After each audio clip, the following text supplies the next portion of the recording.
আপনি যত বড়ই কোটিপতি হন না কেন, বিদেশে প্রবাসে আমরা সবাই কিন্তু ফকির, এই কথা সবাই বলি। আমরা কিন্তু প্রবাসেই আসছি, এই দুনিয়াটা আমাদের প্রবাস, আসল বাড়ি নয়। তর্ক থেকে যাবে, আপনি আমি চলে যাব। ঝগড়া মামলা থেকে যাবে, আপনি আমি চলে যাব।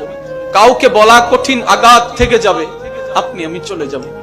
ওই মানুষটা যখনই আপনার আমার কথা স্মরণ করবে, মন থেকে আসবে, ওই আটা আমাদের জান্নাতে যাওয়ার জন্য দেওয়াল হয়ে যাবে। তাই শ্রদ্ধার সাথে বলি, হাত রেখে পায়ের মধ্যে আপনাদেরকে বলি, ভাই যাই কিছু করেন মনে আঘাত দিয়েন না, কারো মন ভেঙে চুরমাচুর করে দিয়েন না।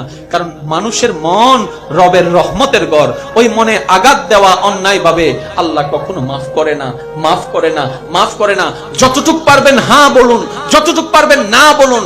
প্রতারণা করবেন না, ধোঁকাবাজি করবেন না, কাউকে কষ্ট দিয়ে দুই নাম্বারি করে আপনার কোটিপতি হওয়ার দরকার নাই। কারণ আপনি এমন রবের বান্দা যার নাম রাজ্জাক। রাজ্জাকের বান্দার দুই নাম্বারি করার দরকার কি? কোটিপতির ছেলে তো চুরি করতে যাচ্ছে না, কারণ সে কোটিপতির ছেলে।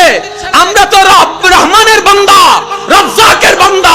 আমরা তো এমন রহমানের বান্দা যিনি ইন্নাল্লাহু আলা কুল্লি শাইইন কাদির। ওই বুঝটা যেদিন চলে আসবে, বাটপারি অটোমেটিক বন্ধ হয়ে যাবে।